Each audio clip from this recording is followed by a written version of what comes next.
Hello friends, नमस्कार।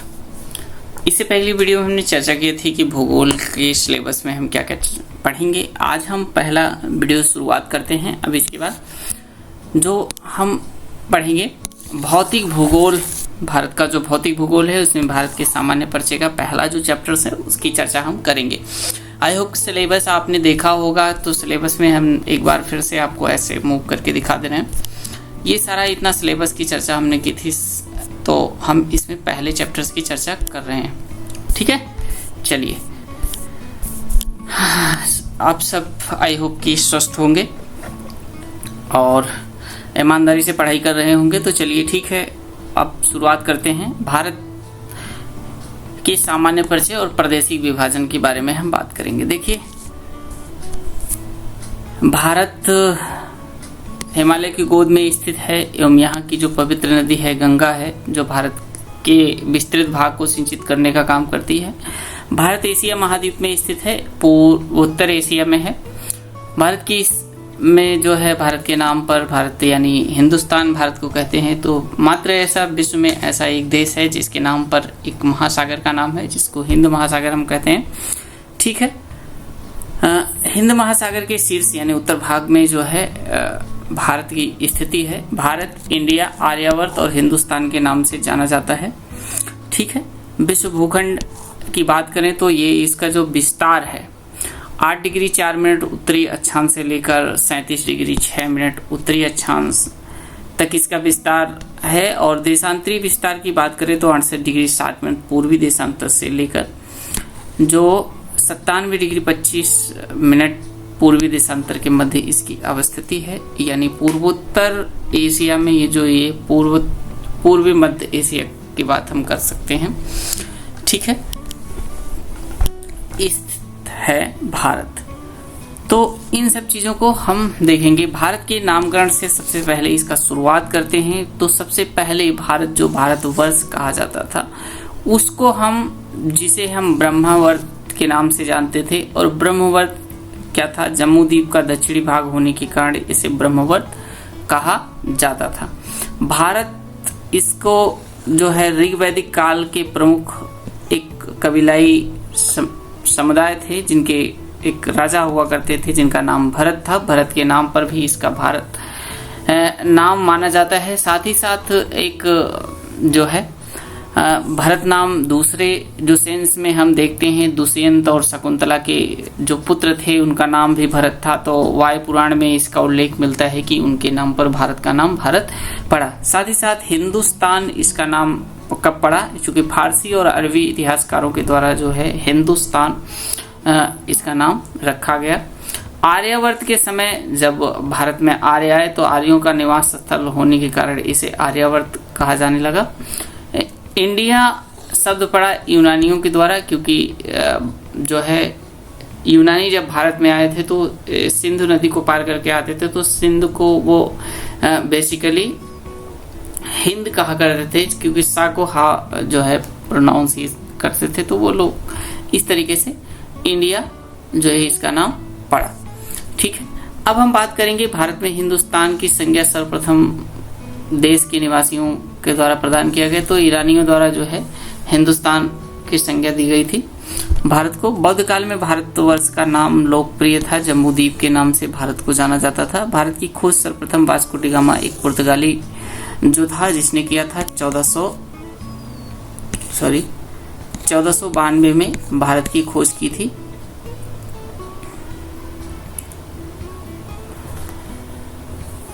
ठीक है, तो इसकी चर्चा जो इंडिया शब्द का प्रयोग भारत के किस भाषा में हुई? तो ग्रीक भाषा में किया गया। इसकी आकार और स्थिति के बारे में हम बात करेंगे। आकार और स्थिति जो है भारत के, तो कुल भूभाग का जो क्षेत्रफल है 32,87,263 वर्ग किलोमीटर में भारत फैला है।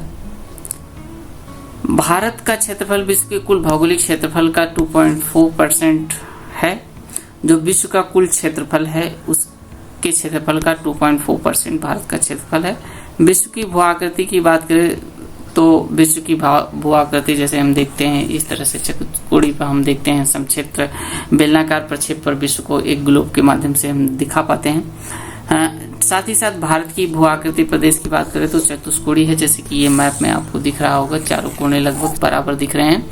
तो इस तरह से हम ये कह सकते हैं कि भारत की अवस्थिति चतुष्कोणीय है।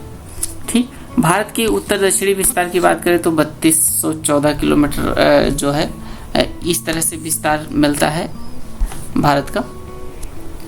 उत्तरी विस्तार जैसे यहाँ तक, और उत्तर पूर्व पश्चिम की बात करें तो 2900 यहाँ से लेकर यहाँ तक 2900 जो है 33 किलोमीटर भारत की अवस्थिति में देखने को मिलती है।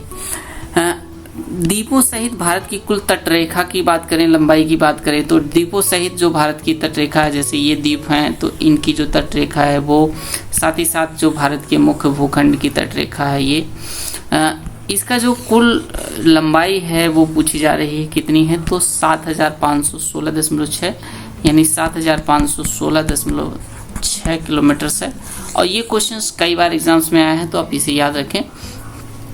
ठीक है, अब हम बात करेंगे भारत की स्थलीय सीमा की लंबाई। तो कुल स्थलीय सीमा जो हमारी, जैसे कि यहाँ पर हमें दिख रहा है, यहाँ से स्थल, ये भाग स्थलीय सीमा है। तो इस भाग से लेकर जो स्थलीय सीमा हमारी है वो कुल कितनी है, तो ये है 15,200 यानी 15,200 हम कह सकते हैं 15,200 क्या है किलोमीटर से, आप याद रखिएगा। क्षेत्रफल की दृष्टि से भारत का विश्व में 7वां स्थान है। जनसंख्या की दृष्टि से विश्व में दूसरा स्थान था। 2023 में एक जनगणना जो विश्व की जनगणना की गई तो उसमें ये पाया गया कि अब हम विश्व में जनसंख्या के माध्यम में बारे में जो है प्रथम स्थान पे है। द्वितीय स्थान पर चीन है, क्योंकि चीन से लगभग हमारी जनसंख्या 9 लाख के आसपास ज़्यादा है। भारत की जनसंख्या विश्व की कुल जनसंख्या का 17.5% है।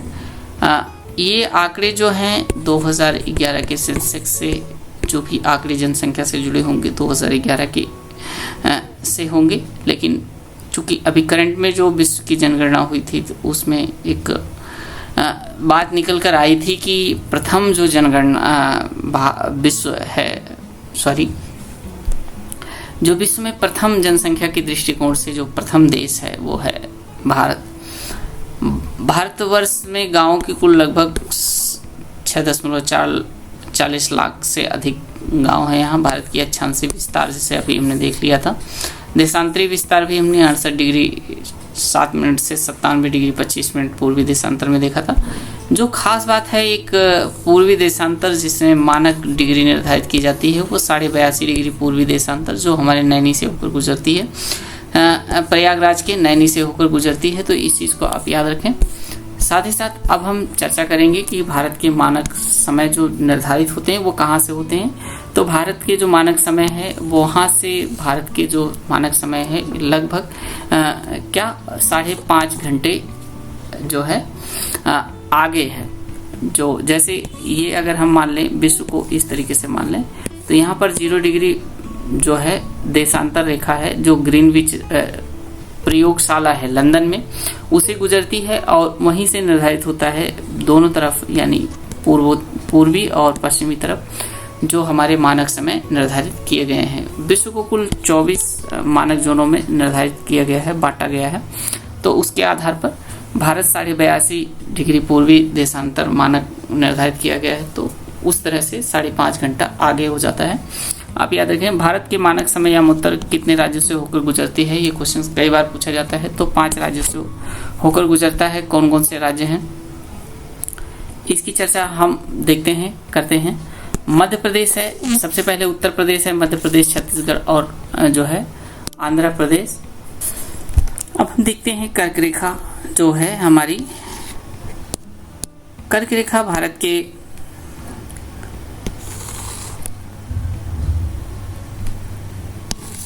कर्क रेखा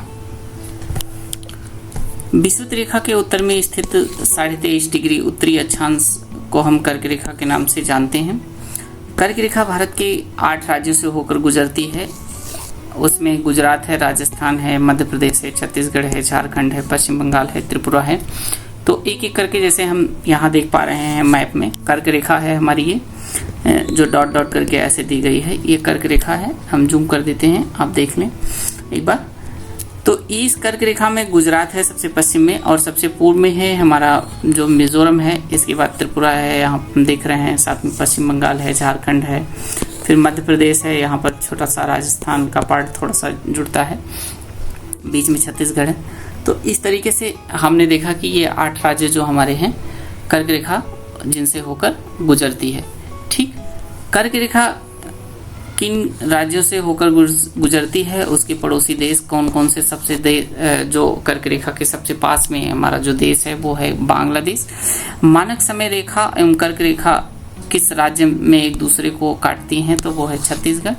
जैसे कि हम आपको बता दें कि छत्तीसगढ़ यहाँ है, तो इस तरह से ऐसे जो है छत्तीसगढ़ में मानक समय रेखा जो हमारी ये 82.5 डिग्री जो रेखा है वो एक दूसरे को काटती है। तो ये आप याद रखें, ठीक है। कर्क रेखा राजस्थान के किन 2 जिलों से होकर गुजरती है, तो डूंगरपुर और बांसवाड़ा से, ये 2 जिले हैं राजस्थान के जिनसे कर्क रेखा होकर गुजरती है। कर्क रेखा के निकट स्थित भारतीय नगर कौन कौन से हैं, तो सबसे निकटतम है वो है हमारा कोलकाता, दूसरा आइजोल है, तीसरा अगरतला है और चौथा उज्जैन है। उज्जैन कई बार पूछा जाता है क्वेश्चंस में, यहाँ से क्वेश्चन जो बनते हैं ये आईएएस में पूछे जाते हैं कई बार। इनके लोकेशंस, इनके जो अक्षांशीय विस्तार से क्वेश्चंस पूछे जाते हैं कि कौन कर्क रेखा के पास में है, कौन से दूर है। तो इस तरह से आप याद रखें, जो कोलकाता है वो 22 डिग्री 30 मिनट जो है उत्तरी अक्षांश पर है, और आइजोल है 23 डिग्री 36 मिनट उत्तरी अक्षांश पर, अगरतला है 23 डिग्री 50 मिनट पर, और उज्जैन है 23 डिग्री 9 मिनट पर। तो सबसे करीब कौन है ये पूछा जाता है, चूंकि 23.5 डिग्री अक्षांश पर जो हमारा 23.5 डिग्री अक्षांश से कर्क रेखा गुजरती है, तो ये आपको जानना है। ठीक, अब इसके बाद हम चर्चा करेंगे नेक्स्ट जो है थोड़ा सा और देखेंगे गांधीनगर का जो लोकेशन है, जोधपुर है, जैसे कि आप देख पा रहे होंगे। तो एक एक करके वीडियो पॉज करके आप नोट कर लें और याद कर लें इसे। साथ ही साथ अब हम पढ़ेंगे भारत के जो दूरस्थ बिंदु हैं, जो भारत में से दूर हैं, मुख्य भूखंड से हम दूर हैं ऐसा कह सकते हैं। भारत का दक्षिणतम बिंदु, सबसे दक्षिणी बिंदु जो यहाँ पर है, जिसे हम जो है पिगमिलियन या इंदिरा पॉइंट के नाम से जानते हैं। और इंदिरा पॉइंट तो है ही भारत के मुख्य भूमि के दक्षिण में जो है केप कमोरिन, जिसे हम कन्याकुमारी के नाम से जानते हैं, जो तमिलनाडु में है। पूछा जाता है कहाँ है, तो तमिलनाडु में है। इंदिरा पॉइंट्स जो इसका पूर्वी नाम पहले था, पिगमिलियन नाम था इसका। भारत के सुदूर दक्षिण में स्थित इंदिरा पॉइंट कहाँ पर है, तो बड़ा निकोबार आइसलैंड में जो है इंदिरा पॉइंट है। यानी ऊपर का जो भाग है ये अंडमान का है और नीचे का भाग है कार निकोबार आइसलैंड का। तो आप इसे याद रखें, निकोबार आइसलैंड का है, तो उसमें छोटा निकोबार, बड़ा निकोबार, मध्य निकोबार के नाम से हम उन्हें जानते हैं। भारत का वह कौन सा स्थान है जहां बंगाल की खाड़ी, अरब सागर तथा हिंद महासागर मिलते हैं, तो वो ऐसा स्थान है कन्याकुमारी, जहां पर बंगाल की खाड़ी, हिंद महासागर और अरब सागर का मिलन होता है। यानी इस पॉइंट पर इधर बंगाल की खाड़ी, यहाँ पर हिंद महासागर और इधर अरब सागर स्थित है।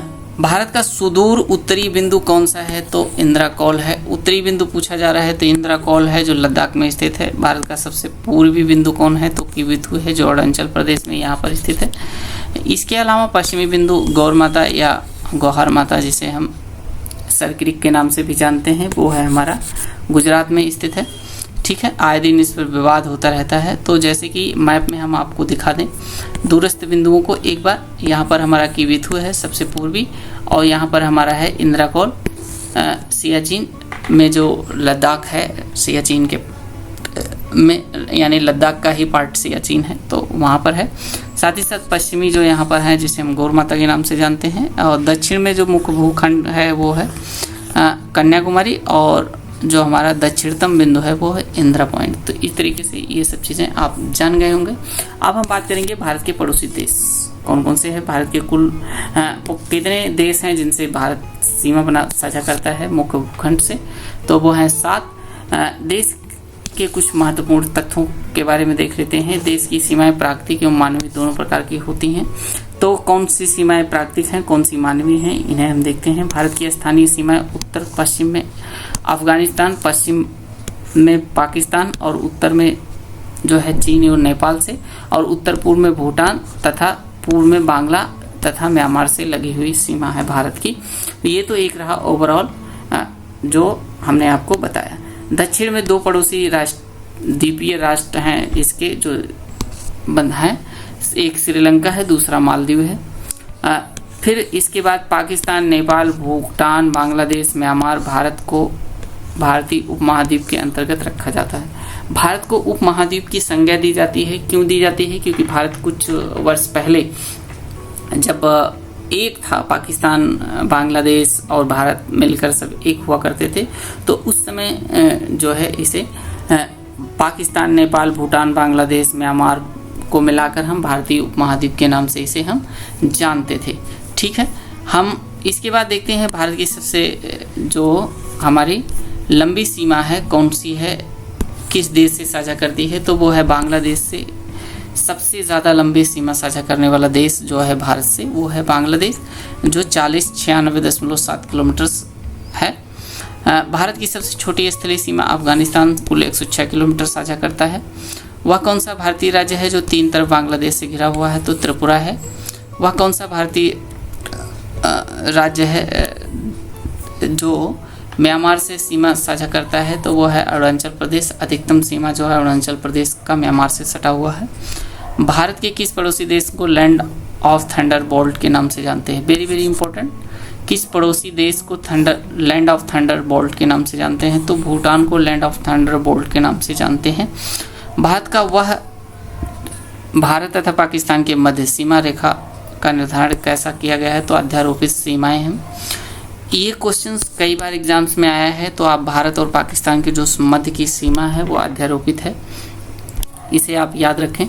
ठीक है, भारत के सीमावर्ती प्रदेश की बात करेंगे, देश की बात करेंगे हम, तो जैसे कि यहाँ पर हमने मैप में देखा, ये है अफगानिस्तान का एरिया, और अफगानिस्तान से जो सीमा है कुल 106 किलोमीटर है। सर्वाधिक सबसे छोटी अंतर्राष्ट्रीय सीमा जो साझा करने वाला देश है वो अफगानिस्तान है।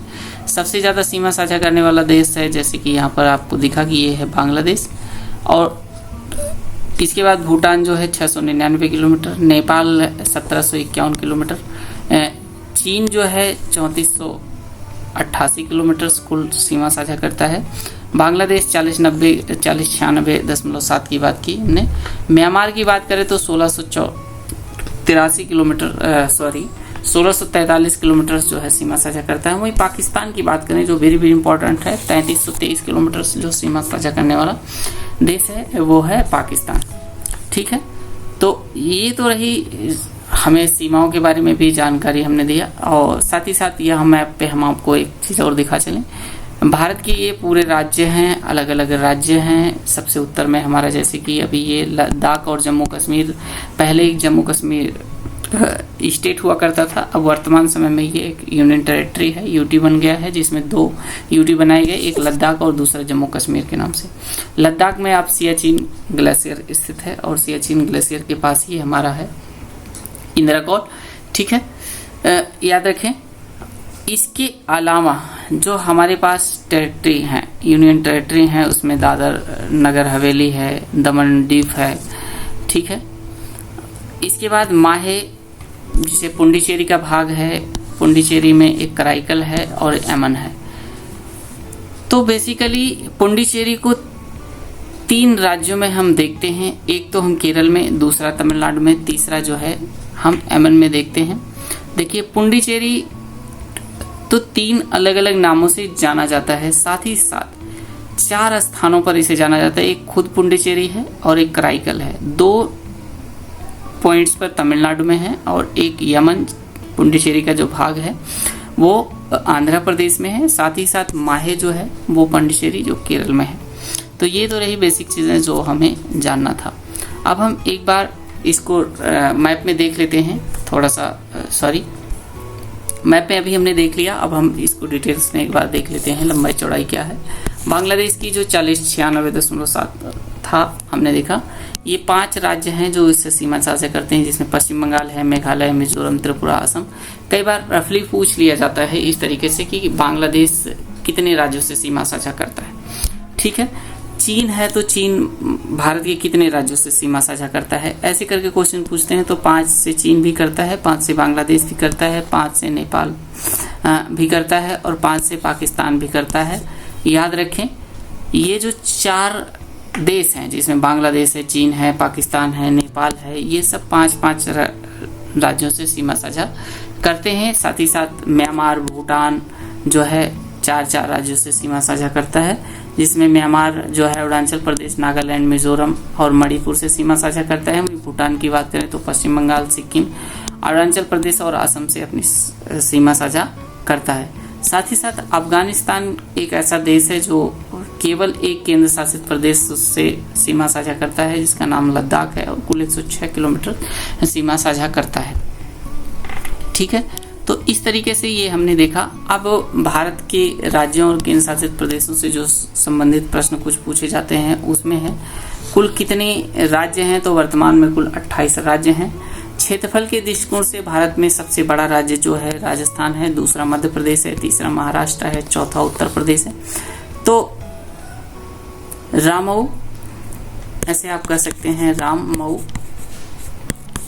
ठीक है, रामऊ जो इसका है क्षेत्रफल की दृष्टि से हम याद कर सकते हैं। रामऊ यानी राम से राजस्थान, म से मध्य प्रदेश, वहाँ से महाराष्ट्र और उत्तर प्रदेश जो है सीमा साझा करता है। सबसे 4 बड़े राज्य जो जनसंख्या की दृष्टि से बात करें तो उत्तर प्रदेश सबसे पहला, दूसरा महाराष्ट्र, तीसरा बिहार, चौथा पश्चिम बंगाल, जनसंख्या के दृष्टिकोण से जो है सीधा। और हमने आपको बताया था स्टार्ट में ही कि जो जनसंख्या से जुड़े हुए सेंसस की बात करेंगे तो 2011 की जनगणना के अनुसार ही हम बात करेंगे, क्योंकि आधिकारिक रूप से 2021 की जनगणना का भी पब्लिश नहीं किया गया है। क्षेत्रफल की दृष्टि से भारत का सबसे छोटा राज्य कौन सा है, तो गोवा है। 3702 वर्ग किलोमीटर क्षेत्रफल है इसका कुल। ठीक, अब हम बात करेंगे जनसंख्या की दृष्टि से सबसे छोटा राज्य। क्षेत्रफल की दृष्टि से तो गोवा हो गया, जनसंख्या की दृष्टि से सिक्किम है सबसे छोटा राज्य। स्थल रुद्ध राज्यों की कुल संख्या है 20। ठीक है, वह कौन सा भारतीय राज्य है जिनकी सीमा सर्वाधिक राज्यों से जुड़ी हुई है, तो उत्तर प्रदेश है, जिसमें 8 राज्य और 1 संघ राज्य क्षेत्र से सीमा साझा करने वाला राज्य है। उत्तर प्रदेश में संलग्न राज्यों की बात करें तो उसमें हरियाणा है, राजस्थान है, मध्य प्रदेश है, छत्तीसगढ़ है, झारखंड है, बिहार है, अरुणाचल प्रदेश है, उत्तराखंड है, दिल्ली केंद्र शासित प्रदेश के रूप में इससे जुड़ा हुआ है। भारत का वह कौन सा एकमात्र जिला है जो सर्वाधिक 4 राज्यों से सीमा साझा करता है, तो वो है सोनभद्र। सोनभद्र यूपी का एक जिला है जो 4 राज्यों से सीमा साझा करता है। किस भारतीय राज्य में सर्वाधिक जिले हैं, तो उत्तर प्रदेश में कुल 75 जिले हैं, जैसे कि आपको पता होगा। ठीक है, भारत के तटीय राज्यों की बात करें तो उसमें जो तटीय राज्य हैं जिसमें अंडमान निकोबार, आइसलैंड की कुल तटरेखा की सर्वाधिक लंबाई जो पूछी जाती है, कई बार पूछा जाए कि केंद्र शासित या तटीय राज्यों में सबसे ज़्यादा लंबाई तटीय लंबाई किसकी है, तो अंडमान निकोबार आइसलैंड की लंबाई है जो 1962 किलोमीटर है। दूसरा फिर गुजरात आ जाता है, जो मुख्य भूखंड की बात अगर आती है तो भारत के मुख्य भूखंड का जो तटीय सीमा है सबसे ज़्यादा वो है गुजरात की। दूसरे पर आंध्र प्रदेश है, तीसरे पर तमिलनाडु है, चौथे पे महाराष्ट्र है। तो ये आप याद रखें। ठीक है, तो इस तरीके से कुल मिला के अलग अलग राज्यों की जो सीमाएं हैं मिलाकर, जैसे कि हमने पहले चर्चा किया था कि 7516.6 किलोमीटर कुल जो है सीमा साझा तटीय सीमा हमारी है, तो इसकी चर्चा हमने किया था। किसकी कितनी है ये हमने आपको बता दिया। मध्य प्रदेश का कौन सा जिला है जो गुजरात और राजस्थान दोनों से सीमा साझा करता है, तो झाबुआ जिला है। मध्य प्रदेश का कौन सा जिला है जो उत्तर प्रदेश छत्तीसगढ़ से सीमा साझा करता है, तो वो सिंगरौली है। ठीक है, मध्य प्रदेश का कौन सा जिला है जो महाराष्ट्र और छत्तीसगढ़ दोनों से सीमा साझा करता है, तो बालाघाट जिला है जो दोनों से सीमा साझा करता है। धान का कटोरा किसे कहते हैं, तो Chhattisgarh, very very important, Chhattisgarh को धान का कटोरा के नाम से हम जानते हैं, इसका उपनाम है धान का कटोरा। किस उत्तर पूर्वी राज्य को पूर्वी ज्योतिष का स्थान कहा जाता है। ठीक है, असम यानी जिसे हम असम के नाम से जानते हैं। मसालों का बगीचा किसे कहते हैं, तो केरल को मसालों का बगीचा के नाम से हम जानते हैं। 7 बहनों या 7 सिस्टर की संज्ञा किसे दी जाती है, तो जो हमारे पूर्वोत्तर राज्य हैं, जिसमें 7 राज्य हैं, जिसमें अरुणाचल प्रदेश, असम, मेघालय, मणिपुर, मिजोरम, नागालैंड और त्रिपुरा हैं, इन सबको 7 सिस्टर्स के नाम से हम जानते हैं। ठीक, 4 धाम हमारे पास कौन कौन से हैं, बद्रीनाथ है, केदारनाथ है, यमुनोत्री, गंगोत्री जो उत्तराखंड में है। ये 4 धामों के नाम से हम जानते हैं। पूछा गया था अभी क्वेश्चन बिहार में कि 4 धाम किन्हें कहते हैं, कहाँ स्थित हैं, तो वो 4 धाम जो हैं उत्तराखंड में स्थित है। उगते सूरज की भूमि कहा जाता है, तो अरुणाचल प्रदेश, अरुण का अंचल यानी सूर्य जिसमें सबसे पहले सूरज की रोशनी आए, तो किस राज्य में आती है, तो जैसे हम जानते हैं अरुणाचल प्रदेश। तो अरुणाचल प्रदेश को इसलिए उगते सूरज का भूमि के नाम से हम जानते हैं। किस राज्य को पूर्व का स्विट्जरलैंड कहते हैं, तो नागालैंड को पूर्व का स्विट्जरलैंड के नाम से जानते हैं। किस भारतीय राज्य को 5 नदियों के तौर पर जानता है, तो पंजाब को 5 नदियों को जानते हैं। सिलिकॉन स्टेट जो है वो है कर्नाटका, वेरी वेरी इंपॉर्टेंट ये भी। सिलिकॉन वैली कहाँ स्थित है, तो बेंगलुरु में स्थित है। सिलिकॉन स्टेट के नाम से कर्नाटका, सिलिकॉन वैली बेंगलुरु में। एक पूछा जाता है साइलेंट वैली, तो साइलेंट वैली केरल में स्थित है, तो ये आप याद रखें, कहीं सिलिकॉन वैली समझकर आप बेंगलुरु को सही ना कर दें। तो साइलेंट जो वैली है वो है केरल में, और सिलिकॉन वैली जो है बेंगलुरु में है, और सिलिकॉन स्टेट जो है वो कर्नाटक को कहते हैं।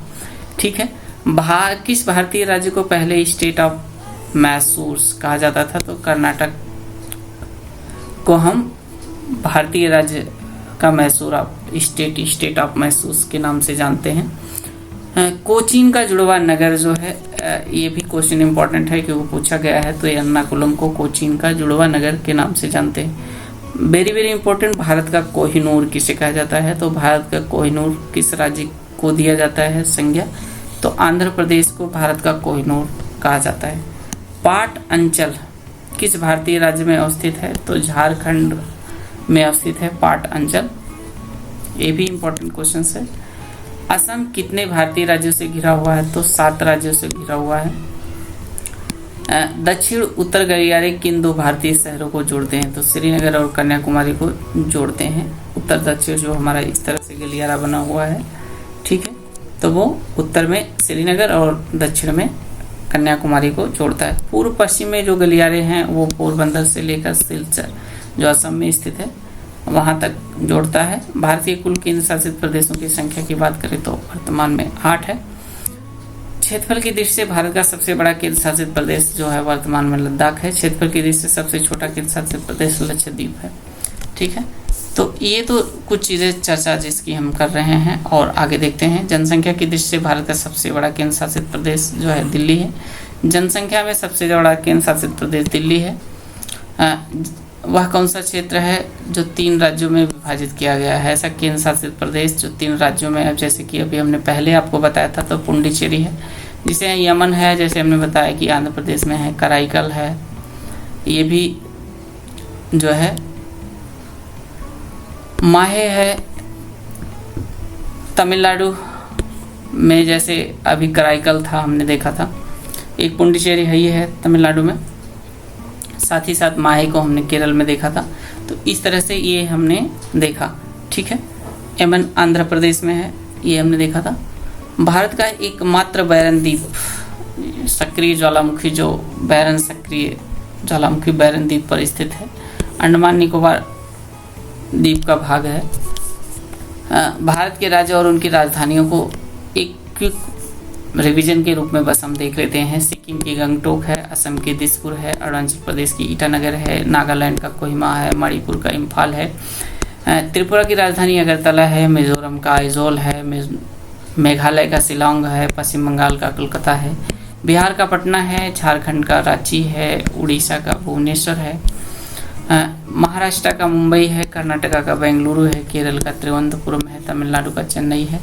आंध्र प्रदेश की राजधानियां 3 निर्धारित की गई हैं। अमरावती वर्तमान में आंध्र प्रदेश की राजधानी अभी होने वाली प्रस्तावित है अमरावती, जो विधायी रूप से कुर्नूल न्यायपालिका और विशाखापट्टनम, ये 3 राजधानियां अभी प्रस्तावित हैं, जिसमें से अमरावती को बनाने का अभी निर्णय लिया गया है। लेकिन जब तक ये पूरी तरह से अभी अमरावती या कोई अन्य राजधानी नहीं बन जाती, तब तक इसकी राजधानी हैदराबाद रहेगी।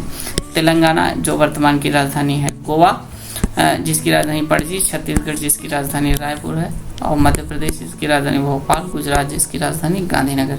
तो ये तो सारी चीज़ें थी जिनकी चर्चा हमने किया।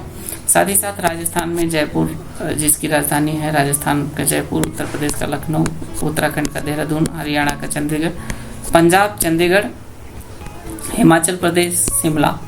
तो ये है। केंद्र शासित प्रदेश की भी अपनी एक राजधानी होती है, जैसे केंद्र शासित प्रदेश में जम्मू कश्मीर की जो राजधानी है, 2 राजधानियां हैं, ग्रीष्म काल में श्रीनगर को और सर्दियों में जम्मू को जो है इसकी राजधानी के रूप में जानते हैं। लद्दाख की राजधानी लेह है, अंडमान निकोबार की पोर्ट ब्लेयर है, दिल्ली की राजधानी नई दिल्ली ही है, दादर नगर हवेली की राजधानी दमन है, लक्षद्वीप की राजधानी कवरत्ती है, पुडुचेरी हो गई, चंडीगढ़ की राजधानी चंडीगढ़। तो इस तरह से ये है। स्वतंत्रता के पश्चात विदेशी शासनाधीन क्षेत्र कौन कौन से थे? तो फ्रांस के अधीन और पुर्तगाल के अधीन कौन कौन से क्षेत्र थे, 2 ये देखना है। फ्रांस के अधीन पुडुचेरी 1954 तक रहा, चंद्रनगर भी 1946 तक स्वतंत्रता से पूर्व इसमें सम्मिलित था। इसके अलावा पुर्तगाल के अधीन दमन द्वीप हमारा 1961 तक रहा, गोवा भी 1961 तक रहा, दादर और नगर हवेली 1954 तक उसकी कब्जे में रहा, अन्य देशों के विदेशों में। मैकमोहन रेखा भारत और चीन के बीच जो सीमा निर्धारण का काम करती है। रेड क्लिफ रेखा भारत और पाकिस्तान के बीच सीमा निर्धारण। वहीं डूरन रेखा भारत और अफगानिस्तान के बीच। अब ये रेखा जो हमारी डूरन रेखा है, पाकिस्तान और अफगानिस्तान के बीच में सीमा निर्धारित करती है। लेकिन जब भारत और पाकिस्तान 2 अलग देश नहीं थे, तो उस समय डूरन रेखा जो है भारत और अफगानिस्तान के बीच सीमा निर्धारण का काम करती थी। भारत के प्रमुख चैनल जो जल विभाजक का काम करते हैं, जो कुल जल संधियां हैं, जिसमें है 6 डिग्री चैनल जो हमारा ग्रेट निकोबार, सुमात्रा, इंडोनेशिया जो क्षेत्र है उसको अलग करने का, ग्रेट निकोबार को सुमात्रा का जो द्वीप है इंडोनेशिया का, उसको अलग करने का काम करता है। 8 डिग्री चैनल जो हमारा मालदीव को मिनीनिकाय से दूर करता है, अलग करता है, और 9 डिग्री चैनल मिनीनिकाय को लक्षद्वीप से, और 10 डिग्री चैनल जो हमारा अंडमान, छोटा अंडमान है और कार निकोबार के बीच सीमा निर्धारण का काम करता है, यानी उसे अलग करने का काम जल विभाजक या जल संधियों के रूप में हम प्रमुख चैनल के रूप में भी जानते हैं। तो ये आप याद रखें। ग्रेट चैनल जो बहुत बार पूछा गया क्वेश्चन है, तो इंदिरा पॉइंट्स और इंडोनेशिया के बीच का जो डिविजन्स करता है वो है ग्रेट चैनल। पाक जल संधि भारत और श्रीलंका के बीच पाक जल संधि स्थित है। कोको जल संधि जो वेरी वेरी इंपॉर्टेंट है, अंडमान और कोको द्वीप जो म्यांमार का एक द्वीप है, कोको द्वीप, जिसके बीच सीमा जो है जल विभाजक का काम करती है। ठीक है, जल संधियां क्या होती हैं हम आपको बता दें, और चैनल क्या होते हैं ये आपको बता दें। देखिए, जल संधियां क्या होती हैं, जैसे 2 भूखंड हैं इस तरीके से, और 2 बड़ी बड़ी जल राशियां हैं। इन 2 बड़ी जल राशियों को जब कोई पतली जल राशि इस तरीके से बीच से जोड़ने का काम करती है, तो जल को संधि कराती है, जोड़ती है, तो उस जोड़ने की प्रक्रिया को हम जल संधि कहते हैं। जैसे पाक जल संधि है, मन्नार की खाड़ी और जो पाक की खाड़ी है, तो उसको जोड़ने का काम करती है, तो उसे हम पाक जल संधि के नाम से जानते हैं। ठीक है, चैनल बेसिकली क्या करते हैं कि चैनल बड़े जो भूखंड हैं हमारे, उनको जोड़ने का काम करते हैं आपस में। एक छोटा सा इसी तरह से लिंक होता है, चैनल जुड़ता है। ठीक है, भारत से संबंधित अन्य परीक्षा उपयोगी जो प्रश्न है इसमें, जैसे भारत की जलीय सीमा 12 समुद्री मील तक निर्धारित जो प्रादेशिक जल सीमा है जिसे हम कहते हैं, वो 12 समुद्री मील है। संलग्न क्षेत्र मंडल की जो सीमा है वो 24 समुद्री मील है, जिसे नॉटिकल मील्स के नाम से भी हम जानते हैं। अनंत क्षेत्र मंडल में 200 समुद्री मील तक हम कार्य कर सकते हैं। तो इसका एक प्रादेशिक जल सीमा मतलब हम कार्य करने के लिए स्वतंत्र होते हैं, कुछ भी काम कर सकते हैं। भारत के पूर्वी एवं पश्चिमी छोर के बीच कितना समय अंतराल है? तो 2 घंटे का समय अंतराल है, क्योंकि दोनों के बीच का जो डिफरेंस है वो लगभग 30 डिग्री के आसपास होता है। तो 30 × 4 = 120 मिनट्स, यानी 1 डिग्री बराबर 4 मिनट निर्धारित होता है। तो 120 मिनट को अगर हम घंटे में डिवीज़न करेंगे तो हम पाते हैं कि 2 घंटे का समय लगता है। यानी अगर हम ये कह लें, जैसे कि अगर हम ये बात कहें कि जो सूर्योदय होता है, जैसे सूर्योदय हम देखते हैं कि हर जगह सूर्योदय भारत में होता है, इवन विश्व में भी सूर्योदय हर जगह होता है। तो जैसे भारत की बात हम करें तो भारत में जैसे अरुणाचल प्रदेश का जो किविथु है, सबसे पूर्वी जो पार्ट की बात किया, वहाँ जो सूर्योदय होगा वो सूर्योदय और गुजरात के जो सरक्रिक, जैसे गोरमाथा हमने कहा था कि गोरमाथा के बीच का जो डिस्टेंस है वो 30 डिग्री का है। तो हम ये कह सकते हैं कि सूर्योदय जो है किविथु में सूर्योदय 2 घंटे पहले होगा, जबकि 2 घंटे बाद सूर्योदय कहाँ होगा? सरक्रिक में होगा, यानी गोरमाथा में होगा। साथ ही साथ हम ये भी कह सकते हैं कि 2 घंटे पूर्व जो है सूर्यास्त किविथु में हो जाएगा और 2 घंटे बाद पश्चात जो है सूर्यास्त सरक्रिक यानी गोरमाथा में होगा। तो आई होप कि ये चीज़ें आप समझ गए होंगे कि अगर ध्यान से सुने होंगे तो। भारत का औसत समुद्री तल का मापन कहाँ से किया जाता है? ये भी क्वेश्चन पूछा गया है। तो यह चेन्नई से। भारत में 21 दिसंबर को सबसे ज़्यादा प्रकाश अवधि कहाँ पर होती है? तो तिरुवनंतपुरम में सबसे ज़्यादा 21 दिसंबर को प्रकाश अवधि देखने को मिलती है। फ्रांसीसी वास्तुकार ली कार्बुजियर जो एक बहुत बड़ा डिज़ाइन थे, जिन्होंने डिज़ाइन किया था चंडीगढ़ के स्ट्रक्चर्स को। इसके अलावा उडमंगलम, जिसे हम ऊटी के नाम से जानते हैं, बसाव पैटर्न कैसा है ये पूछा जाता है तो सीढ़ीदार है, चूँकि ये ऊटी एक हिल स्टेशन है। और जैसे ही हम जानते हैं कि जब हम किसी पहाड़ी पर जाएंगे तो पहाड़ी बेसिकली इस तरह से होते हैं, तो यहाँ पर जाने के लिए हम सीधे ऐसे तो जा नहीं सकते, तो हम स्टेप बाय स्टेप सीढ़ी नुमा जो है रोड, उसकी चारों ओर स्टेप बाय स्टेप बनाते हैं, तो वो सीढ़ीदार जो पैटर्न है और उसके आसपास ही बसाव हो जाता है। कोरी क्रीक कहाँ स्थित है? तो कच्छ के रण में कोरी क्रीक स्थित है। भारत का वह कौन सा स्थान है जो दूसरा सबसे ठंडा स्थान है? तो वो है द्रास, जो जम्मू कश्मीर में है। सरक्रिक विवाद किन 2 देशों के बीच है? तो भारत और पाकिस्तान के मध्य है। 26 दिसंबर 2004 में सुनामी से भारत का वह कौन सा भाग जो पूर्णतः सागर में डूब गया? तो इंदिरा पॉइंट है, पिग्मेलियन पॉइंट जिसके नाम से हम जानते हैं, जिसे वो 2004 से पूरी तरह से जो है जल में डूब गया है, लेकिन फिर भी हम भारत का दक्षिणतम बिंदु उसी को ही मानते हैं। भारत का शुष्कतम स्थान सबसे ज़्यादा कहाँ है? जैसलमेर है, जो राजस्थान में स्थित है। राजस्थान का एक जिला है। भारत एवं पाकिस्तान के मध्य कश्मीर समस्या को लेकर कितनी बार अब तक बैठक की युद्ध हुआ है? तो ये 3 बार अब तक युद्ध हुआ है भारत पाकिस्तान के मध्य कश्मीर समस्या को लेकर।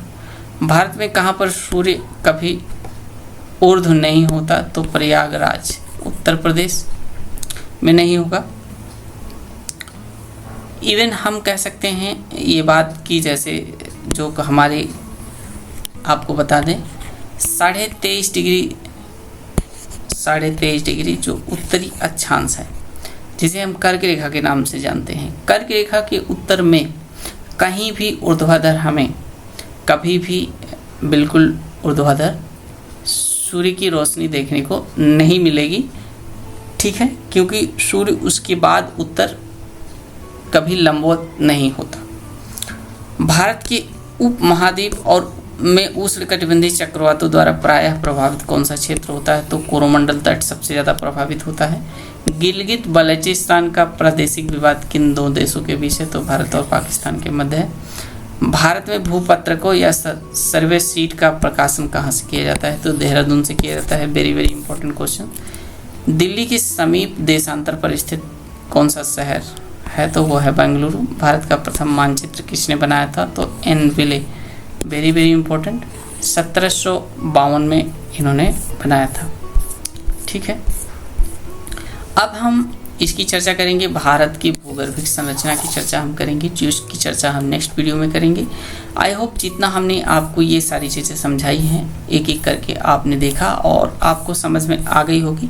फिर भी अगर कोई डाउट्स रहता है किसी चीज़ को लेकर तो आप हमें कमेंट बॉक्स में लिख सकते हैं और हम आपको उसकी जानकारी दे पाएंगे। ठीक है, उसके अलावा यदि आप कोई क्वेरी है किसी तरह से तो आप कमेंट करिएगा, हम उसका भी जवाब आपको देंगे।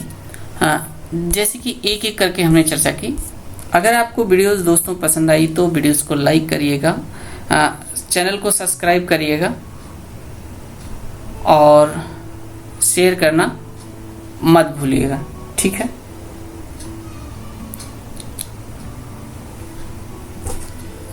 इसी के साथ अब हम एक क्वेश्चन जो हमने आपको शायद डाटा मिस हुआ था, बताया था कि भारत की खोज जो किया गया था वास्को डी गामा के द्वारा किया गया था। हमने आपको 1498 के बजाय 1492 बताया था। 1492 में हम आपको बता दें कि 1492 में अमेरिका की खोज की गई थी। ठीक है, अमेरिका, जिसका नामकरण अमेरिगो वेस्पुस्की के नाम पे अमेरिका पड़ा था। ठीक है, तो आई होप कि ये भी डाउट्स आपका क्लियर हो गया होगा। तो चलिए आगे की चर्चा हम आप नेक्स्ट वीडियो में करेंगे। थैंक यू दोस्तों, फिर मिलेंगे नेक्स्ट वीडियो में, तब तक के लिए बाय बाय, टेक केयर।